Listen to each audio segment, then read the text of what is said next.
நாட்களாக திருப்பரங்குன்றம் சம்பவத்தை ஒட்டி ராம ரவிக்குமார் அப்படிங்கிற பெயரை நீங்க எல்லாம் அதிகம் கேட்டிருப்பீங்க. ஒண்ணு இல்லைங்க, அந்த சாமியார் வேஷத்துல இந்துக்களை பாதுகாக்கக்கூடிய பவர் ஆஃப் அட்டார்னி எங்கிட்டதான் கொடுத்திருக்கிறாங்க, நீங்க எல்லாம் நாசமா போயிடுவீங்க அப்படின்னு மண்ணை தூத்தி ஒருத்தன் சாபம் விட்டுட்டு இருந்தான்ல, அதே ராம ரவிக்குமார் தான். ஒரு 10 வருஷத்துக்கு முன்னால இந்த கடைஞ்செடுத்த சங்கிய நம்ம தோழர் செந்தில்வேல் பிரிச்சு பஞ்சராக்கி வெளு வெளுன்னு வெளுத்த இந்த காணொளி தான் சமூக வலைதளங்கள்ல இன்னைக்கு வைரல் ஆயிட்டு இருக்கு. பழசானாலும் ஓல்ட் இஸ் கோல்டுங்க. இந்த ராம ரவிக்குமார் எவ்வளவு கேவலமான ஒரு சங்கி அப்படிங்கறத ரொம்ப தெளிவாக வெளிப்படுத்தக்கூடிய காணொளி பாருங்க.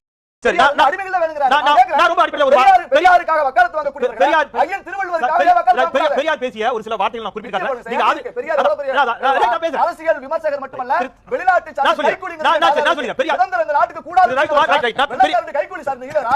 பெரியார் பேசிய சில பேச்சுகளை சுட்டி காட்டுறேன். நீங்க ஆதரிப்பீர்களா எதிர்ப்பீர்களா கரெக்டா சொல்லுங்க. பெரியார் பேசிய சில பேச்சுகள். இந்து மதம் என்பது நம்முடைய மூதாதையர்களின் மதம் அல்ல, அது நம் மீது திணிக்கப்பட்ட அடிமைத்தனம். ஏற்றுக்கொள்கிறீர்களா?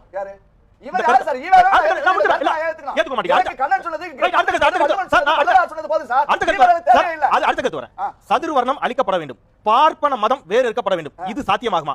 இல்லையெனில் இந்து மதத்தில் இருந்து கொண்டு சமத்துவத்தை எதிர்பார்ப்பது விவேகமாகுமா? இதன் மூலம் சமத்துவத்தை ஏற்படுத்த மேற்கொள்ளும் முயற்சிகள் வெற்றி பெறுமா? ஒருவரும் வெற்றி பெறாது. மதம் மாறுவதை தவிர சிறந்த வழி வேறொன்றும் இல்லை. உள்ளுக்குள்ளே இருந்து கொண்டு கொல்லக்கூடிய வியாதியை போல ஈவேரா இந்து மதத்தை இந்த கருத்துக்களை நீங்க ஏத்துக்கிறீங்களா சார்? அவர் மதம் மாறல, இந்த கருத்துக்களை நீங்க ஏத்துக்கிறீங்களா? நான் ஒரு கருத்தை ஏத்துக்கிறேன். இந்த மதம் மாறல சரின்னு சொல்றாருல, அவர் ஏன் மதம் மாறல? மதம் மாற கூடாது என்று சொல்வன் பிறவி முட்டாள். யாரு? இல்ல இந்த கருத்தை சொல்றேன் சரின்னு சொன்னீங்க. மதம் மாற கூடாது என்று சொல்பவன் பிறவி முட்டாள். இந்த கருத்தை ஏத்துக்கிறீங்களா? அது அந்த முட்டாள் சொல்ல ஈவேரா முட்டாள் சொல்ல வேண்டியது. இப்போ ஈவேரா முட்டாள் சொல்ல ஒரே ஒரு நிமிஷம். நீங்க சொன்ன இந்த வார்த்தைகள் எல்லாம் பெரியார் சொன்ன வார்த்தைகள் அல்ல.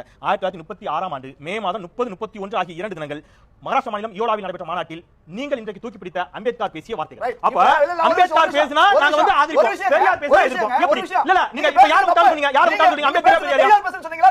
நான் அத கேக்குறேன். அப்ப நீங்க இதே ஏங்க விவேகானந்தர் பேசிருக்காங்க, இந்து மதத்தை தீண்டாமை இருக்கு சொல்லிருக்காங்க. இதே கருத்து ஒரே ஒரு விஷயம், விவேகானந்தர் இந்து மதத்தை தீண்டாமை இருக்கு சொல்லிருக்காங்க. பாரதி சொல்லிருக்காங்க தீண்டாமை இருக்கு, பார்ப்பன ஐயருக்கு காலமத்து சொல்லிருக்காங்க. ரவிக்குமார் இதே கருத்துக்களை தான் அம்பேத்கரும் குறிப்பிடுகிறார். ஆனால் பெரியார் இதே கருத்துக்களை தான் குறிப்பிடுறார். அம்பேத்கர் ஐயா ஒரு விஷயம் புரிஞ்சுக்கங்க. அம்பேத்கர் ஐயா பேசிய விஷயங்கள் ஏட்டி இருக்கு. அவர் என்ன சொல்றார்? இந்த மண்ணுடைய மதமான புத்த மதத்திற்கு மாறுகிறோம், நாங்கள் வேற மதத்துக்கு மாறல, இஸ்லாமிய மதத்திற்கும் கிறிஸ்தவ மதத்துக்கும் நாங்க மாறுமாற்றம் சொல்லிருக்காரு.